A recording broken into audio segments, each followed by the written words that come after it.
you guys think about this reboot? It sucks. There, I said it. And who's directing this shit anyway? Kevin fucking Smith? Smells like this reboot went up in smoke. Yeah, man. That's the clip from the new movie Jay and Silent Bob Reboot in theaters October 15th.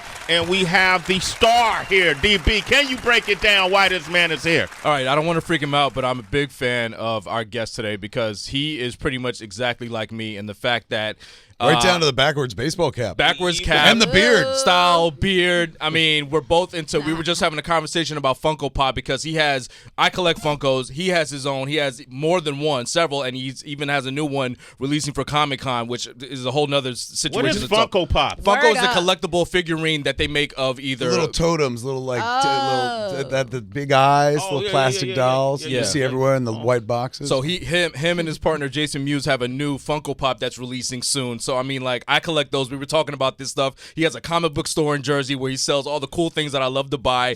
He's been in films that I love, whether it was Clerks or even Live Free or Die Hard when he played the Warlock and his friend Justin Long. Deep cuts. And we have in common, we all starred in a movie with Bruce Willis. Wow. Die Hard, we were in Death Wish. Oh my God, really? Yeah, bro. Fucking A. So you worked with the guy. Yeah, we worked with the man. And I mean, like, what was it like? Well, let's finish this intro. Okay, it's getting a little long-winded, but the thing I admire most about Kevin Smith is the fact that he always works with his friends and he looks out for his friends, and he always works with people multiple times, cast people in his movies, and the list of people that are in this film, Jay and Silent Bob's reboot, is incredible. I mean, you got Harley Quinn Smith, his beautiful daughter, Val Kilmer, Tommy Chong, Ben Affleck, Matt Damon, Rosario Dawson, Method Man, Redman, Chris Jericho, Chris Hemsworth. A lot of people who've been on this show, so please welcome Kevin Smith. Hey! Hello, everybody. Hello. Hey, good morning. Thanks for having me. Good morning. Kev, you are the man, bro. Donnell Rollins. Yes, our Donnell's guy. Rollins. Donnell opens our movie. Yeah, how'd that happen? I've known him we did a pilot for a show called Hollyweed a couple years ago, and he's a genius. I mean, I knew him, of course, before I met him from Chappelle's show. Yeah. And then when I met him, I was like, actually, Larry. So we did the Hollyweed pilot together, and then when I went for Reboot, I was like, can you come out and play the guy that arrests us in the beginning? So he opens the movie. He opens them. You got to see it. The shit looks hilarious With the too. Buffalo Bill thing. Yeah. That's Jay Jason, comes that's out. Jason that walks out. Jay comes out and does the Buffalo Bill. Does the tuck. Yeah, he doesn't. The movie lets you know what it is in the first 3 minutes. Yeah, he's gender neutral. You remember the film Tusk that we saw with Justin Long? Yeah. He was involved with that. That was mine. That weird-ass movie that we saw. That was my weed movie. Yo, that was a crazy ass Very movie. high, and I was like, let's make a movie about a guy who turns another guy into a walrus. And it actually worked out. Like, Justin Long is amazing in that movie. Michael Parks, who plays the old man, he's fantastic. Genesis, Haley, Joel Osment. Like, it turned into a pretty good movie considering it was like a batshit idea off a podcast that we had. Yeah, man. I like the fact that you employ all your friends because you don't have to do that. Seth Rogen does that. We were just talking about how Eddie Murphy has done that. Adam Sandler. Kevin Hart does that as well. If you're gonna like go to work every day, now why not work with people that you like? And I know a lot of talented, funny people, and a lot of those people made me who I am. Like I steal little parts of my personality from all these cats that I've hung out with over the years, and so the best way to give back is to like bring them in as well into the stuff we do. So I've been working with Jason since the beginning. Clerks is now this year it's 25 years old. So him and I, and we shot it like maybe a half year before it came out, or a year before it came out. So about 26 years ago. Does anyone try to hate and accuse you of nepotism? Yeah, oh my God, with my kid. Not with Jason, because he's not my son or anything like that. Although you would think he was, he's practically. But my daughter, absolutely. Like in fact, in Jay and Silent Bob Reboot, there's like 5 jokes. Like at one point, my daughter plays Jay's daughter in the movie. And so she's sitting, and his long-lost daughter. They don't know it yet. So there's Jay and Silent Bob sitting with Millie, who's played by Harley, my daughter. And they're watching Kevin Smith, who I'm also playing the part of, up on stage. And so they cut back to them after I'm talking, and my kid says about me, but she's not my kid in the movie. She goes, I hate this guy. He makes his kid be in every fucking movie he makes. So I just address it now. Like, because people come after me all the time, like, you keep hiring your kid. And I was like, yeah. They're like, this kid wouldn't be in this business if it weren't for you. I'm like, this kid wouldn't be in this world if it weren't for my balls. So why don't I just There you go. You tell him, man. I might as well just keep it going. Stay consistent. interesting. And also, it's like I work with all my friends. Like I like my kid; she's a friend. Like why can't I work with her too? And she also like makes me like want to do it more. She's just getting into it, right? Where she's like, "Oh, film." She's 20, and I'm like 49, and I'm like, "Film." I've been doing this for a while. She keeps it fresh. Where suddenly I'm like, "Oh yeah, let's go back in," because she got passion for it. Yeah. You pay her? Oh yeah, not much, but yeah. You know, she lives at home for free, so what the fuck? She still lives with you? She does. She wants to move out though. She's 20, and it looks like maybe in January she might be moving out finally. But she skipped college. Thank God. We saved so much fucking money. So I said, just live at the house, man. Live with us. I was like, we got this. Like, what are we doing all this for? Honestly, Yeah. If not you, she's the only kid we fucking got. And I tell my wife all the time because my wife's like, you gotta like teach her responsibility. She gotta learn how to handle money and shit like that. I said, listen. All of this money eventually fucking goes to her. So let's not hold out lest we get Menendez in the middle of the night and come fucking on, shit man. like that. What the hell? So let's just give her the money while we're alive and well. Keep things friendly. Come on. Jersey, stand up. We live in Los Angeles. You never know what can happen out there. You ain't never been to Jersey? Don't come to Jersey. That was the Oh best my answer, Kevin. gosh, Thank you. jeez. Thank you. I commend you too because you know, a lot of times with friends, you Yeah. know, especially when you're focused and you're goal oriented, and you got friends. Sometimes friends can hold you back. Sometimes friends could go astray. Sometimes you got to cut off friends. Yeah. What you did for Jason, though, who has publicly talked about addictions and things that he went through with alcohol and other substances. He's 10 years clean right 10 now. years clean. And you stood by him. Yes, but and people say that like you're such a good friend, but it's vice versa. Like honestly, I may have stood by him, but it wasn't like I wasn't easy on him. I was like, "You're a fucking idiot. Stop this. Grow up." Like I didn't know enough about addiction. I was just like, "Why can't you just stop doing it?" And then I would eat a lot of sugar, being an addict myself and stuff. So we kind of grew together, and I learned about like addiction through Jason and whatnot, and had patience for it. But be honest, like my life is not my life as it is without him. Like he's the most interesting, different person I ever met in my entire world. A lot of my personality I pulled from him as well. And then when I made the flick, for years I'd always been saying before I knew I wanted to make a movie, I was like, somebody should put you in a fucking movie. Like I want to know if anyone outside of Jersey thinks you're funny. Like I wonder if it's just us because we live around here. And then one day when I decided to make a movie, I was like, you know what? I'm gonna put you in them. I'm the one that's gonna fucking do it. And it took us far. Like Jay and Silent Bob have been a passport to the world, man. Yeah, Like man. I've traveled far on this kid's back. So he's given me so much just by being who he is and stuff like that. And so, he's got $1 million heart, nickel fucking head, but $1 million heart, man. Yeah, like, yeah. dude's never read a bad comic book, never seen a bad movie, never has an unkind word to say about it. Anybody. That's a rare fucking bird in this Yeah, world man. and stuff. So you can't let a good person like that go down just because they have a hard time staying away from the horse or the OxyContin and stuff. And he grew out of it. We did this podcast. We've still been doing it. Jay and Silent Bob Get Old for like 10 years now. It was kind of this sobriety podcast where we'd go to bars and shit. And What did you everybody's call it? drunk. You Jay call- and Silent Bob Get Old is the Okay. show, sobriety podcast. And so we do it at places where everyone else is drinking but him. And it's kind of like an AA meeting. Eventually he tells all these fucking stories about the using and stuff. And usually they're crazy and funny. And then he talks about, how long he's been clean and sober and so forth. So doing that show for the first 4 years, I think, maybe 5 years, like kept him on the straight and narrow because he was now accountable to the world. Like we all knew that he had the heroin problem and stuff. We kept it insular. You didn't tell anybody. He was always ashamed of it. But I said, if we do this podcast, you tell the world, then you've got sponsors everywhere. You got eyes looking at you everywhere. Nobody gonna let you get away with shit anymore. So it really worked out. But the thing that truly saved his life was his daughter. He's got a 4-year-old kid right now, Logan. And like, this is a guy we'd make fun of our whole fucking lives for being like a total fuck up. You wouldn't trust him with a fucking carton of eggs, let alone a human being, let alone a small human being, right? Captain Irresponsibility. He has this kid, and all of a sudden you see his real superpower is he was meant to be a dad. I always thought he's put in this world, to be Jay in movies because it's the only thing he was ever good at. But really, it's the kid. Like, I've never seen a better father, and I include myself as a father in that equation, and my own father, who I thought was pretty damn good. This guy who's least likely turns out to be like this epic dad. It could be because he's, 45, the kid's 4, and for some reason their maturity level is about the fucking same. But like he relates to her. Like I was a parent to my kid, like looking out for her, and I liked her and stuff. But it was like I got to protect her from the world. I got to feed her. I got to do all these things. he has a friendship with his 4-year-old kid. Like, and she legit loves him more than anybody in school. And I get it. He's fascinating. He's funny and shit. Yeah. And that kind of informed the movie, you know, as well. Like Jay and Silent Bob Reboot is about him finding out he has a kid because I watched him have a kid for 4 years and be like, you're a completely different fucking human being while still being the same fuck up he always was.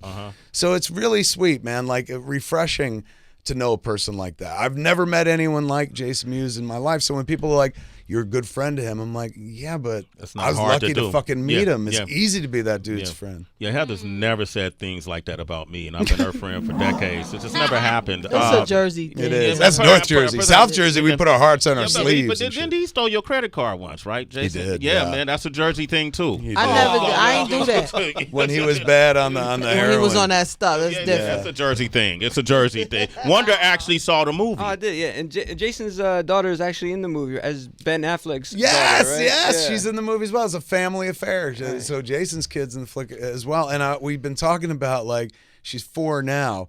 So I'm like, you know, if we can wait 15 years, because it was 18 years between Strike Back and Reboot, I was like, another 15 years, she could be the fucking lead. And we could be grandparents this time and shit like that. So, I don't know, something to live for. And after the heart attack, that's worth having. That's definitely worth it. After the heart, you had a heart attack right after a show, right? I did. We were shooting like a Showtime special. And in order to do that, they shoot 2 specials. So you shoot like 2 hour-and-a-half shows.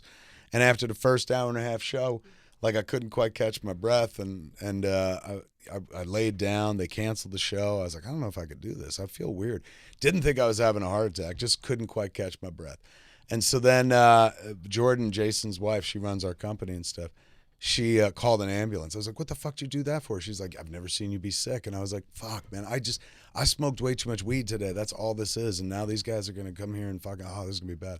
So the medics got there, checked me out, and like they knew something was up right away that I didn't. They were like, you know what, Mr. Smith, we're going to send you to the hospital. I was like, oh, please don't do that. I said, honestly, I'll be honest with you guys. I just smoked way too much weed today. This is all this is. Like, yeah, maybe. But you know what? The hospital's so close. Like, we should go. It would make our jobs easier. Like, have you ever been to a hospital before? I said, no, I've visited, but I've never been. And he goes, oh, you're going to love it. And I was like, really? He's like, yeah, it's so much fun. I was like, all right. He's like, we're taking an ambulance. I was like, oh, this sounds great. They just played you like a kid. They absolutely did. Because they never told me what was going on, and I didn't feel the pain of a heart attack. I grew up in the 70s, so I was a child of Sanford and Son. So fucking a heart attack is, Elizabeth! You clutch your chest, and it's dramatic. I just couldn't catch my breath, so I get to the hospital, and I meet the guy who's going to save my life, Dr. Mark Ladenheim. And he's like, hi, how you feeling? I said, I can't quite catch my breath. And he goes, what's your pain level, 0 to 10? And I said, -3. He goes, oh, then you're doing it all wrong. I said, what do you mean? He goes, you're having a heart attack. You got to be in pain. I said, I'm having a fucking heart attack? He goes, you're having a massive heart attack right now. He said that? Yeah, he goes, we got to get you upstairs as fast as possible. So he left the room, and then another guy comes in the room with a bucket. And a plastic bucket has got like a device in it. It looks like a vibrator. And I was like, what's going on here? And the guy goes, the doctor, in order to get into your heart, he has to puncture through your groin into your femoral artery. So I got to shave your groin. So take off your jorts. And I was like, all right. And I took off my jorts and I left my underwear on. And he's like, you got to take off your underwear too. And I was like, well, that depends. What's the groin mean to you? And he's like, well, you know, it's the area between your leg and your dick. And I was like, all right, well, son, I'll just pull my underwear over to the side, and then you give me a Virgin Smoothie landing strip right there. And he's like, we ain't got time for this kind of shit. I said, bro, I got a small dick. And so we're in the middle of an emergency room. I see all these people around here.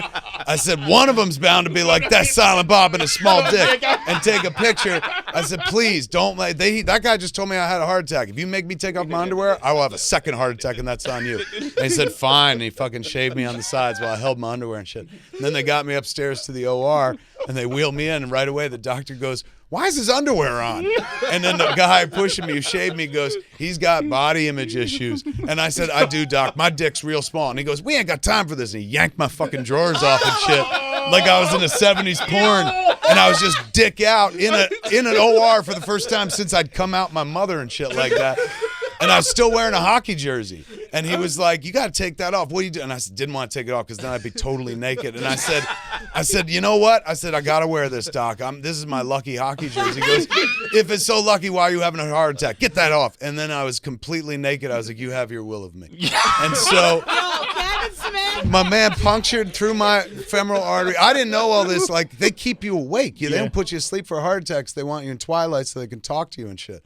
But I also didn't realize they were pumping me full of drugs. Like, when I got out the room at the end of it all, my wife was there, and she was like, oh, my God, are you okay? And I was like, that was easy. If that's a heart attack, I'll take like 2 more. She goes, what do you want, drugs? I was like, no, they didn't fucking give me anything. Thank God I smoked all that weed. And the doctor was right behind me. He goes, he's on fentanyl right now. He just doesn't know it. So they had me like sitting there in the room. They put me on the fentanyl. They punctured through my groin, go up through my femoral artery and stuff, up to the heart. And the doctor goes, it's what I thought it was. He's going, you have 100% blockage in your LAD. It's a big artery goes across the front of your heart. He goes, we got to move fast. I'm going to put a stent in there to open up the artery. Do you know what a stent is? I said, yeah, my mom's got a couple stents in her heart. And he goes, wait, do you have a history of heart problems in your family? I said, no, my mother just has a couple stents. My father died of a massive heart attack at age 67. He's like, we got to go fast. He's going, but this heart attack you're having. He goes, you're a comic book guy, right? I said, I do like comics. He goes, that's what I heard. He's going, the heart attack you're having, there's a name for it. I said, what? He goes, it's called the Widowmaker. Oh, my I said, why? And he goes, because in 80% of the cases of 100% blockage like you have, the patient always dies. But you're going to be in the 20% because I'm good at my job. And he disappeared into my crotch and made magic. And saved my life. It was nuts. Yeah. So he told me it nuts? it was nuts all the way, right next to them anyway. Okay. So I'm sitting there with this information. Nobody ever told me that my entire life. Like, you have an 80% chance of not walking out of this room tonight. So I was like, Jesus, man, that's not good. I said, well, start thinking, start reflecting, because this is it. You might be at the end. What did you think about? I thought about my whole fucking life. Not like my life flashing before my eyes, but I was just like, I couldn't get shitty about it being the end. Like, you know, I always figured like you'd fucking drag me out of this world, my fingers in the ground. Fucking no, like, whose dick do I gotta suck to stay? Like, you couldn't get me out of this world. But then as I sat there, I thought about, like, you know what? I had a good life. Jersey. I had a good life.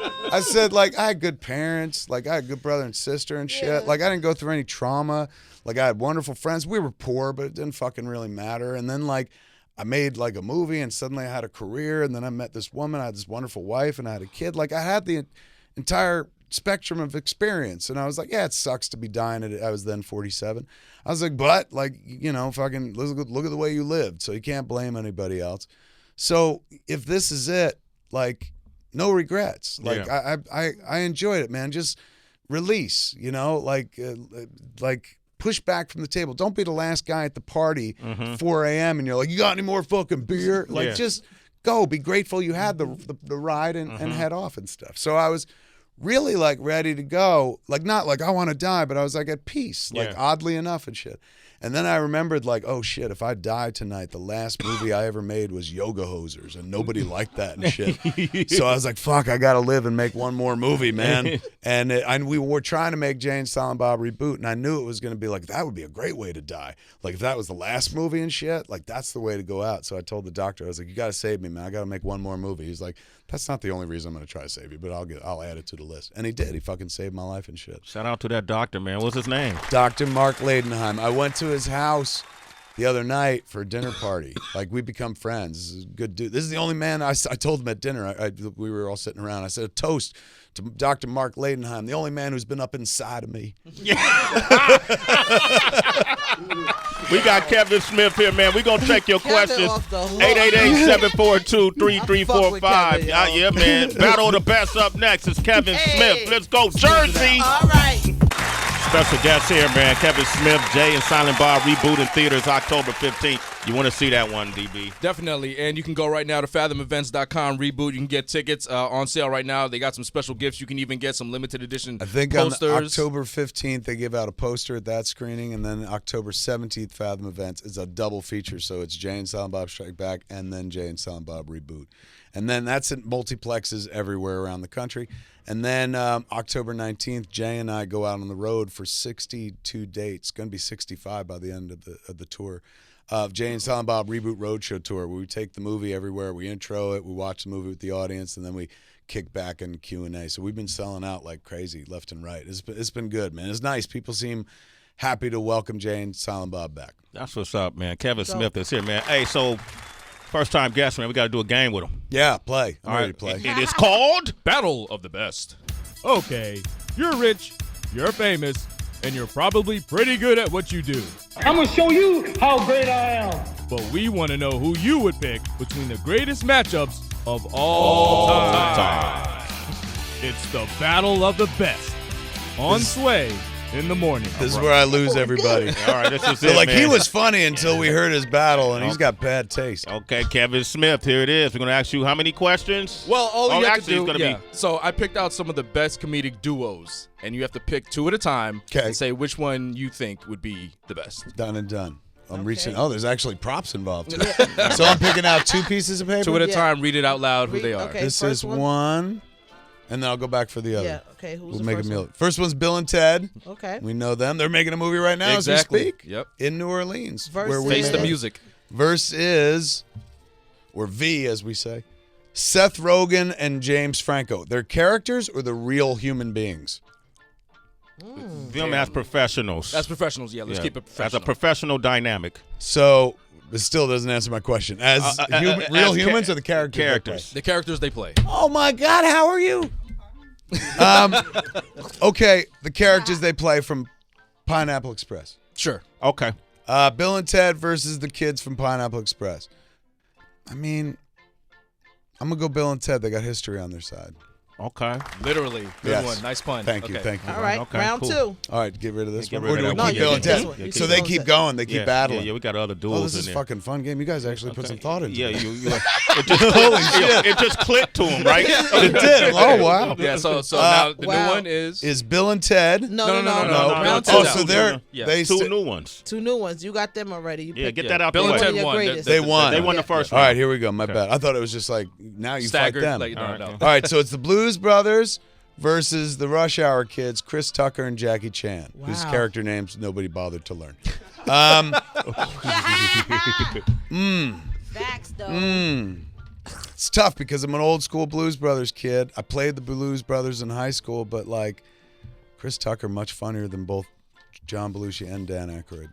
Jackie Chan also equally funny in his own way. Yeah.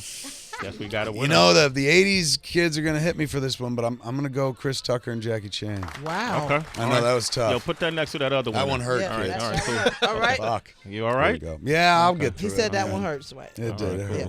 All right, who we got? First Round 3. one is, ooh, classic. Richard Pryor and Gene Wilder. From which one? Silver Streak or Stir Crazy? Stir Crazy. Oh. Got it. Okay. All right. I want to say they win without even opening the next one, but if the let's next see. one is Jay and Silent Bob, I'm fucking myself. Tina Fey and Amy Poehler. Oh, Richard Pryor and Gene Wilder. Yeah. Okay, damn. Hands You want to give it down. some thought there, Kev? Not at No, all. anybody would say What was Richard that and for Gene. Baby? What was theirs?